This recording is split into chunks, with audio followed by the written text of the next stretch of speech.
Good morning. Unique education channel पर आपका बहुत बहुत स्वागत है। कैसे हैं आप लोग? आशा करते हैं कि ठीक ही होंगे। आज फिर से आपका एक नया टेस्ट है।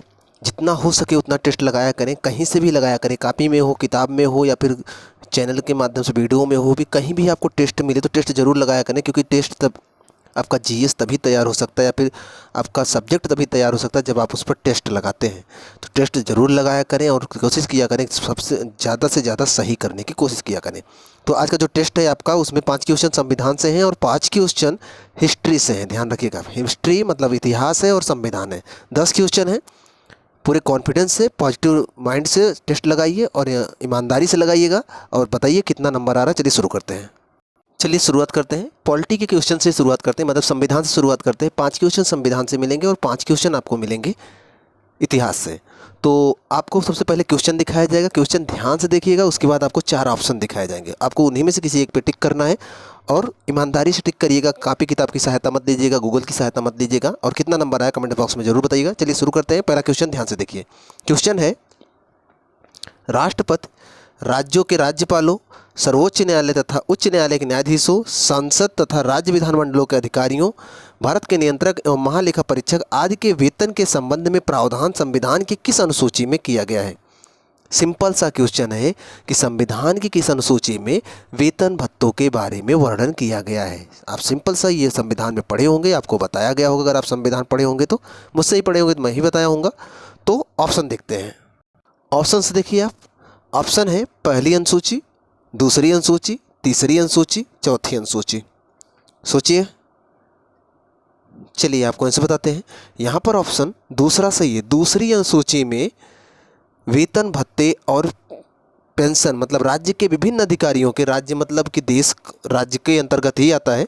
राज्य का आपको कंडीशन बताया गया होगा। भारत भी एक राज्य ही है, उत्तर प्रदेश भी राज्य है, जौनपुर भी एक राज्य है। तो कोई भी एक संस्था, राज्य के कंडीशन बनते हैं। राज्य को कंडीशन हमने आपको बताया था, अब यहाँ नहीं बताएंगे।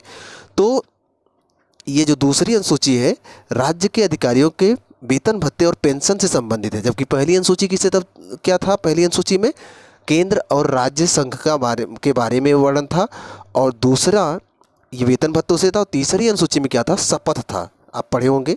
तो तीसरी अनुसूची में शपथ था। तो ऐसे ढेर सारी अनुसूचियाँ हैं। अब सारी अनुसूचियों के बारे में नहीं बताएंगे क्योंकि आगे क्वेश्चन है। तो कॉन्फिडेंस से आंसर दीजिए। पहला आंसर आपका सही हुआ होगा, मुझे पता है। चलते हैं नेक्स्ट क्वेश्चन पर। क्वेश्चन ध्यान से देखें, क्वेश्चन अच्छा है। और यहाँ तक देखिए कि आईएएस में भी पूछा जा चुका है, तो एसएससी में पूछा गया है। ऐसा नहीं कि आईएएस का क्वेश्चन है ये एसएससी का ही क्वेश्चन समझ के इसको हल करिए आप। क्वेश्चन है, भारतीय संविधान की 9वीं अनुसूची परिवर्धित हुई थी, मतलब कि 9वीं अनुसूची कब आई थी? कहने का मतलब ये है। तो आपको ऑप्शन मैं दिखा रहा हूँ, उसके हिसाब से सोचना है। ध्यान से सोचिएगा। इसके पीछे मैं कुछ चीज़ें भी बताऊंगा, उनको ध्यान से समझिएगा। आपके पेपर में या फिर आपके एग्जाम की तैयारी में और संविधान पढ़ते वक्त वो चीज़ें बहुत काम देंगी। तो कहानी थोड़ा सा समझने की कोशिश करिएगा। चलिए शुरू करते हैं। पहले आप ऑप्शन देखिए। यहाँ पर ऑप्शंस हैं, पहला संविधान संशोधन, 8वां संविधान संशोधन, 9वां संविधान संशोधन, 42वां संविधान संशोधन। और आपको बताना है कि 9वीं अनुसूची किस संविधान संशोधन के द्वारा परिवर्धित हुई थी, मतलब भारत में आई थी, मतलब संविधान में शामिल की गई थी। सोचिए ध्यान से, गलत नहीं होना चाहिए। अच्छा क्वेश्चन है और बहुत बार मैंने ही खुद आपको समझाया है, गलत नहीं होना चाहिए। चलिए आपको आंसर बताते हैं। यहाँ पर ऑप्शन पहला सही है। पहला संविधान संशोधन 1951 में किया गया था। हमारे देश के प्रधानमंत्री थे उस टाइम नेहरू जी, और उन्होंने 9वीं अनुसूची का प्रावधान किया था। बात ये थी, ध्यान से समझिएगा पूरी कहानी क्या थी। बात ये थी कि उस टाइम भारत में ज़मीन के मामले में बहुत विविधता थी। मतलब किसी के पास बहुत ढेर सारी ज़मीन थी, किसी के पास इतनी छोटी सी ज़मीन थी, किसी के पास ज़मीन ही नहीं थी। ऐसे बहुत सारे कृषक घूमते रहते जो दूसरे के ज़मीनों पर काम करते थे, उनके पास अपने पास ज़मीन नहीं होती थी। तो उसी समय हमारे एक क्रांतिकारी नेता थे, उनका नाम था विनोबा भावे। उन्होंने एक आंदोलन चलाया था, भूदान आंदोलन। वो बड़े बड़े ज़मींदारों से बोलते थे, इतनी ढेर सारी ज़मीनें, क्योंकि हज़ारों एकड़ ज़मीन होती थी ज़मींदारों के पास, और कुछ लोगों के पास एक बीघा भी ज़मीन नहीं होता था, 1 एकड़ भी ज़मीन नहीं होता। कुछ लोगों के पास हज़ारों एकड़ ज़मीन होता था। तो वो लोगों से आग्रह करते थे कि इतनी ज़मीनें हैं, कुछ ज़मीन आप दान कर दीजिए, भूदान कर दीजिए। तो लोग भूदान करते थे। भूदान आंदोलन चलाया था विनोबा भावे ने, आप जानते होंगे। तो क्या करते थे, वो अपने ज़मीन का कुछ हिस्सा गरीबों में दान कर देते थे, तो गरीबों को ज़मीन मिल जाती थी।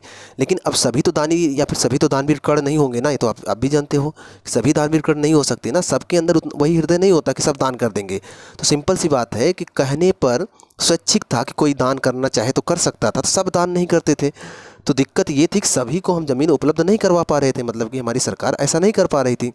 तो सरकार ने क्या किया, उस समय की बात कर रहा हूँ, 51 की बात कर रहा हूँ, मतलब जब संविधान बना था उसके 2 साल बाद की बात है, मतलब 50 में संविधान पूरी तरह से लागू हुआ, अगले ही साल इसका संशोधन हुआ, तो 51 की बात मैं कर रहा हूँ।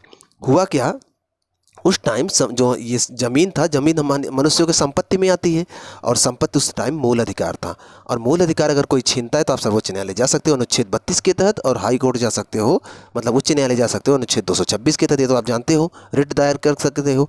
तो अब यहाँ पर क्या हुआ, जब किसी की ज़मीन सरकार छीनती लेती किसी को देने के लिए, तो वो सर्वोच्च न्यायालय चला जाता, सर्वोच्च न्यायालय क्या करती, उसे मूल अधिकार के तहत उसको वापस दिलवा देती। तो सरकार अपना काम नहीं कर रही थी, तो नहीं कर पा रही थी, तो सरकार ने क्या किया कि पहला संविधान संशोधन किया और संपत्ति को लेकर कुछ प्रावधान किए, और संविधान में एक अनुसूची जोड़ी, 8 अनुसूचियाँ पहले से ही थी, एक अनुसूची जोड़ी जिसका नाम रखा 9वीं अनुसूची। और 9वीं अनुसूची में उसने भूमि सुधार, मतलब भूमि को सुधारने के लिए लोगों को कितना भूमि देना है, ये तमाम चीज़ लेकर भूमि सुधार एक कानून लाया, और भूमि सुधार संबंधी ढेर सारे कानून इस 9वीं अनुसूची में डाल दिया, और ये प्रावधान कर दिया कि 9वीं अनुसूची में जितने भी कानून होंगे, जितने भी प्रावधान होंगे, उन सब को लेकर आप कोर्ट नहीं जा सकते।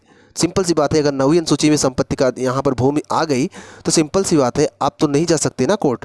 दिक्कत यहाँ पर आ गई, लोग बड़े बड़े, अब क्या हुआ, सरकार ने कई प्रावधान किए। आप सुने होंगे हदबंदी, एक सुने होंगे चकबंदी, सुने हैं कि नहीं ये सब? चलिए मैं आपको बता देता हूँ, हदबंदी और चकबंदी, सरकार ने प्रावधान लाया था हदबंदी, और सरकार ने लाया था चकबंदी। इसको मैं समझा देता हूँ क्या है। हदबंदी मतलब आप अपने हद में रहो, मतलब सरकार अलग अलग राज्यों के लिए प्रावधान लागू कर दी थी कि इस राज्य में इस जमींदार के पास इतने से ज़्यादा, मतलब 10 एकड़ 20 एकड़ जो भी प्रावधान लागू कर दे, इससे ज़्यादा ज़मीन नहीं होनी चाहिए। अगर उससे ज़्यादा ज़मीन किसी के पास होगी तो वो ज़मीन लेकर गरीबों में बांट दी जाएगी। तो ये था हद, मतलब एक हद बना दी गई कि इससे ज़्यादा ज़मीन आपके पास नहीं होनी चाहिए, हद पार मत करिएगा, हर जमींदार को ये बोला गया। इसलिए तो बात ना तो ये जब प्रावधान आ गया तभी से लोग अपने नाम के आगे से जमींदार शब्द हटाना शुरू कर दिए, क्योंकि जमींदार शब्द अगर आप उस समय व्यवस्था कर दिया गया, जमींदार शब्द लगा है अगर किसी के नाम के आगे तो उसकी ज़मीन की जांच की जाएगी, और ज़मीन ज़रूरत से ज़्यादा अगर ले ली जाएगी। तो लोगों ने क्या किया, जमींदार तो पहले बहुत होते थे, अब देखो कोई अपने नाम के आगे जमींदार लगाता है? नहीं लगाता ना। क्यों? क्योंकि सरकार ने प्रावधान किया उसकी ज़मीन की जाँच होगी, और उसकी ज़मीन अगर ज़रूरत से ज़्यादा है तो हदबंदी के तहत उसकी ज़मीन ले ली जाएगी। तो बड़ी मात्रा में लोगों ने अपने नाम के आगे जमींदारी सब, मतलब जमींदार शब्द हटाना शुरू कर दिया, और हदबंदी के तहत एक निश्चित हद बना दिया गया कि इतनी ही ज़मीन आपके पास होना चाहिए। ये तो था हदबंदी। थोड़ा हम आपको चकबंदी समझा देते हैं। ये क्या था, सरकार ने चकबंदी नियम लाया। चकबंदी मतलब जैसे मान लो ये किसान है, इनकी एक ज़मीन यहाँ पड़ी है, इनका घर मान लो ये रहा, घर तो आप बना ही लोगे, मैं ही बना देता हूँ। देखिए मान लो ये घर है इनका, इनके घर के सामने एक छोटी सी ज़मीन थी इनकी, एक ज़मीन यहाँ थी, एक ज़मीन इनकी यहाँ थी, एक ज़मीन इनकी यहाँ थी, एक ज़मीन इनकी यहाँ थी, मतलब बहुत सारे क्षेत्रों में छोटी छोटी ज़मीन इनकी बिखरी पड़ी थी। सरकार ने चकबंदी नियम लाया कि यहाँ की ज़मीन, यहाँ की ज़मीन, यहाँ की ज़मीन, यहाँ की ज़मीन जितनी जितनी है इन सबको इकट्ठा करो, आपके घर के पास एक बड़ी सी ज़मीन दे देते हैं, इन सबको छोड़ दो, ये ज़मीनें उनको दे दो जो इस ज़मीन के आसपास रहते हैं। तो इससे क्या होगा, आप अपने ज़मीन के पास रहोगे, आपकी ज़मीन इकट्ठा हो जाएगी, तो आप अच्छे से खेती कर लोगे, क्योंकि छोटे छोटे टुकड़ों में खेती करना मुश्किल होता था। ये बात आप भी समझते हो, एक जगह हो जाएगा। तो ये जब ज़मीन को एक जगह इकट्ठा करने लगे तो इस प्रावधान को बोला गया चकबंदी। आपके घर पे कोई पुराना आदमी हो, बूढ़ा आदमी हो, पूछेंगे चकबंदी के बारे में तो बताएगा चकबंदी में क्या क्या हुआ था। चकबंदी कार्यक्रम शुरू तो किया गया था, लेकिन पूरा करने में कई साल लग गए, लेकिन हो गया। आज तो हर जगह चकबंदी हो चुकी है। तो आशा करते हैं हदबंदी और चकबंदी भी आपको समझ में आ गया होगा, और ये प्रथम संशोधन के द्वारा 9वीं अनुसूची लाने का प्रावधान क्या था ये भी आपको समझ में आ गया होगा। एक छोटी सी बात, कई बच्चों ने कमेंट किया था कि लाइव क्लास लेने के लिए, हालांकि मैं भी तो लाइव क्लास से सोच रहा था 1-2 क्लास ले लेता, और आगे आपकी एग्ज़ाम है नवंबर में, अक्टूबर नवंबर में होंगे आपकी एग्ज़ाम, एसएससी जीडी के भी होंगे और यूपीएसआई के भी होंगे। तो सोच रहा था उधर कुछ क्लासें मैं लेकर आपको थोड़ा सा वहाँ पर मोटिवेट भी कर लूँगा और समझा भी दूँगा, और कैसे करना है, क्या पढ़ना है ये भी बता दूँगा। लेकिन उसके लिए यूट्यूब के कुछ प्रावधान है, और उसके लिए वो प्रावधान पूरा नहीं हो पा रहा है। तो अगर वो पूरा हो जाता तो लाइव क्लासें हो जाती, हालांकि अन्य एप्लीकेशन के माध्यम से हो सकता है, लेकिन सोच रहे थे कि यूट्यूब से ही होता तो ज़्यादा सही था। तो इसके लिए आप लोग थोड़ा सा हेल्प कर सकते हो, अगर आप लोग चैनल को ज़्यादा से ज़्यादा शेयर करोगे तो थोड़ा इसके सब्सक्राइबर बढ़ जाएंगे, तो ये लाइव वाला सॉल्यूशन हो जाएगा। तो अगर आप 1-2 लोग के पास भी शेयर करेंगे तब भी इतने लोग इससे जुड़े हुए हो, और 1-2 दिन में ही ये प्रॉब्लम दूर हो सकती है। तो थोड़ा सा हेल्प करिएगा आप लोग। चलिए चलते हैं नेक्स्ट क्वेश्चन पर। अब आपको करना है, कैसे करना है आप समझिएगा। चलिए अगला क्वेश्चन देखते हैं, और कितना नंबर आएगा आप कमेंट बॉक्स में ज़रूर बताइएगा। अगला क्वेश्चन देखते हैं हम। आइए अगला क्वेश्चन देखते हैं। क्वेश्चन है भारतीय संविधान में मूल कर्तव्यों को शामिल करने का विचार किस देश के संविधान से लिया गया है? सिंपल सा क्वेश्चन है, बहुत अच्छे से मैंने आपको समझाया भी होगा। चलिए शुरू करते हैं। हालांकि मुझे लगता है मैं थोड़ा तेज़ समझाता हूँ, तो थोड़ा सा कॉन्फिडेंस और थोड़ा सा कॉन्सेंट्रेट होकर सुना करें, आपके काम आएगा। थोड़ा स्लो समझाऊंगा तो वीडियो काफ़ी लंबा हो जाएगा, इसलिए थोड़ा जल्दी समझाने की कोशिश करता हूँ। आप अगर कॉन्सेंट्रेट होकर सुनेंगे कन्फ्यूजन नहीं होगा। तो ये क्वेश्चन है और ऑप्शन देखिए आप। ऑप्शन देखिए, ऑप्शन है आयरलैंड, अमेरिका, फ्रांस, पूर्व सोवियत संघ। बताइए कौन सा ऑप्शन सही हो सकता है? चलिए आपको आंसर बताते हैं। यहाँ पर ऑप्शन डी सही है, पूर्व सोवियत संघ, जिसे वर्तमान में रूस के नाम से जाना जाता है। बात यह है कि मूल कर्तव्य हमारे मूल संविधान में नहीं थे। इन्हें 42वां संविधान संशोधन, उस समय इंदिरा गांधी प्रधानमंत्री थी, 1976 के द्वारा जोड़ा गया था।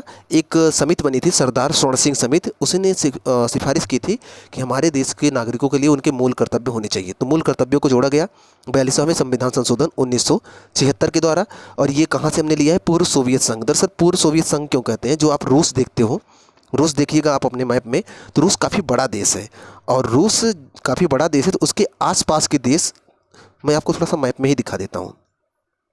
ये देखिए, ये मैप आपको दिख रहा होगा, मैं इसको जूम करता हूँ थोड़ा सा, एक मिनट।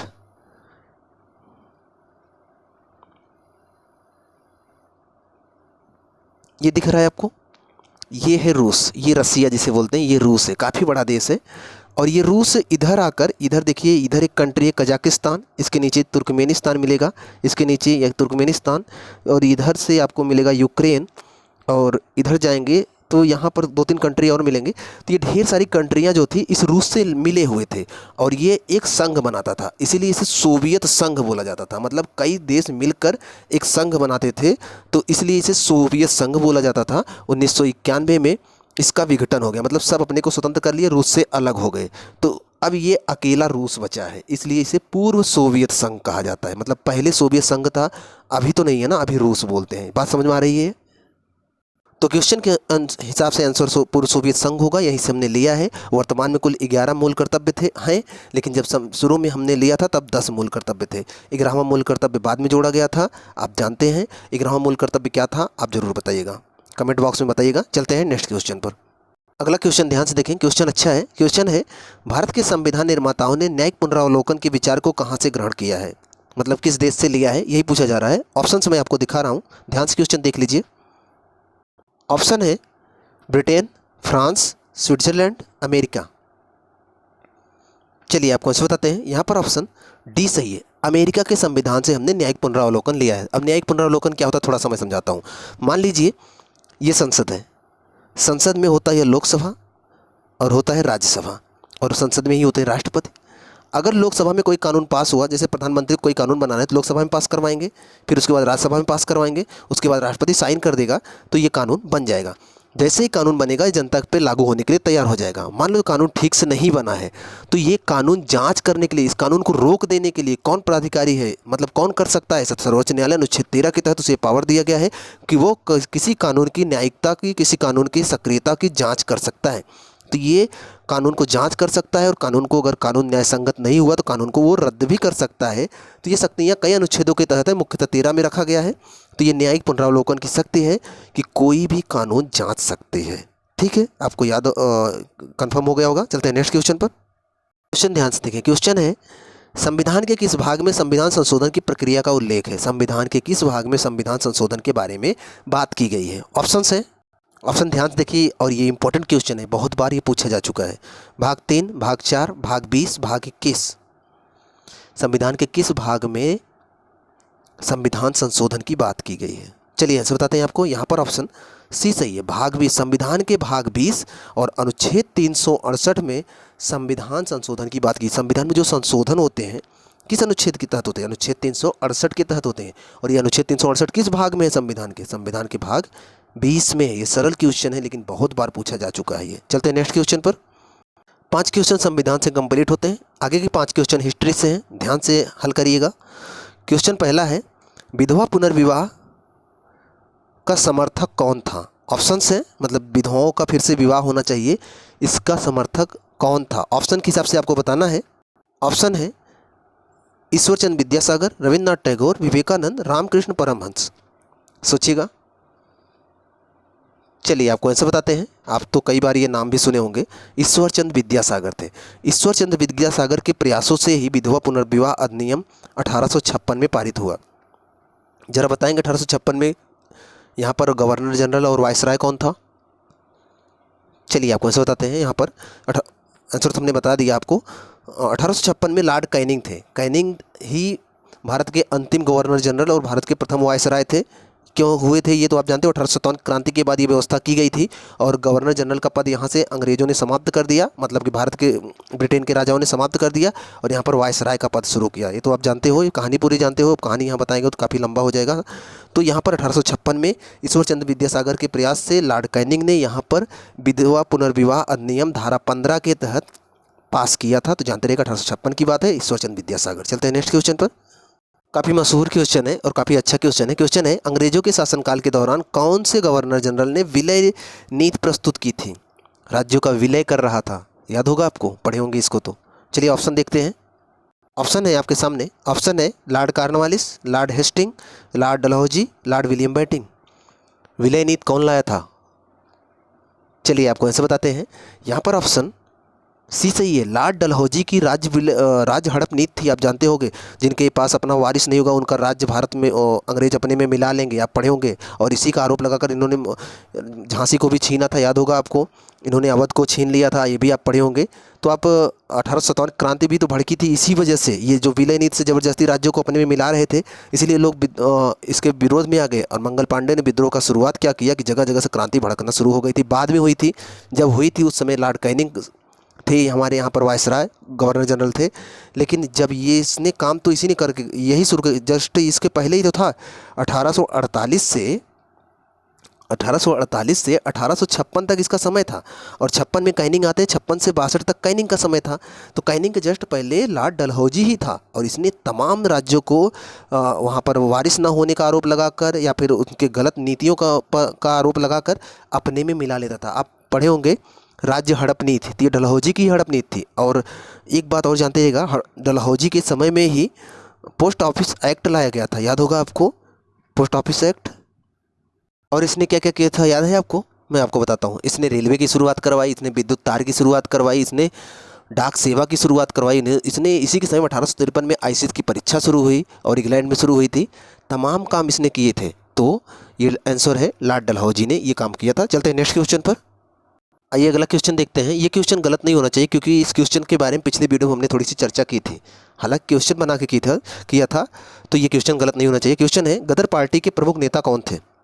गदर पार्टी के प्रमुख नेता कौन थे? ऑप्शन है आपके पास। ऑप्शन देखिए, पी मित्रा, लाला हरदयाल, बाल गंगाधर तिलक, बिपिन चंद्र पाल। चलिए आपको आंसर बताते हैं। यहाँ पर ऑप्शन बी सही है। 1913 की बात है, अमेरिका के सैन फ्रांसिस्को में लाला हरदयाल ने एक पार्टी की स्थापना की जिसका नाम रखा गदर। गदर पार्टी का उद्देश्य था कि भारत से अंग्रेजी शासन को उखाड़ फेंकना और इस पार्टी के पहले अध्यक्ष थे सोहन सिंह भकना, याद होगा आपको, पिछले वीडियो में हमने बताया था। चीज़ें याद अगर रहती हैं तो अच्छी बात है, इससे कॉन्फिडेंस बढ़ता है। दूसरी बात, 1914 का भी एक घटना मैंने आपको बताया था, कामागाटा मारू प्रकरण आया था। भारत से एक जहाज डायरेक्ट कनाडा ले गया था, जहाँ पर वहाँ पर भारतीयों को उतरने नहीं दिया गया था, पढ़े होंगे आप। चलिए आपको एक क्वेश्चन का आंसर बताना है, थोड़ा सा कठिन क्वेश्चन है, अभी नहीं बताना है आपका। तो ये इस टेस्ट में जितना नंबर आएगा कमेंट बॉक्स में बताएंगे ही। क्वेश्चन के लास्ट में, इसके लास्ट में मैं आपको एक क्वेश्चन दिखाऊंगा, उस क्वेश्चन का आंसर आपको बताना है कमेंट बॉक्स में। हालांकि यहाँ पर जितने नंबर आएंगे 10 क्वेश्चनों में, ये तो आप बताएंगे ही बताएंगे। इसके अलावा एक लास्ट में मैं क्वेश्चन बताऊँगा, उसका आंसर नहीं दूंगा, उसका आंसर आप दोगे कमेंट बॉक्स में। चलते हैं नेक्स्ट क्वेश्चन पर। क्वेश्चन ध्यान से देखें, क्वेश्चन अच्छा है। अखिल भारतीय राजनीति में गांधी जी का प्रथम अभियान कौन सा था? मतलब गांधी जी ने अखिल भारतीय राजनीति में पहली बार प्रवेश कब किया, ये पूछा जा रहा है। ऑप्शन देखिए आप। ऑप्शन है असहयोग आंदोलन, रोलेट एक्ट सत्याग्रह, चंपारण आंदोलन, डांडी मार्च। इन चारों ऑप्शनों में से कौन सा सही है? चलिए आपको आंसर बताते हैं, सोच लिए होंगे। यहाँ पर ऑप्शन सी सही है, चंपारण आंदोलन। थोड़ी सी कहानी मैं समझाता हूँ, ध्यान समझिएगा। बात यह है कि 1893 में महात्मा गांधी दक्षिण अफ्रीका निकल गए, वहाँ से लौट के आए 1915 में। 1915 में आए और अपना राजनीतिक गुरु बना लिए गोपाल कृष्ण गोखले को। हालांकि पहले से ही बना रखे थे, लेकिन जिस दिन ये लौट के आए, मतलब जब 1915 में लौट के आए, उसी साल गोपाल कृष्ण गोखले चल बसे, मतलब कि उसी साल 1915 में उनकी मृत्यु हो जाती है।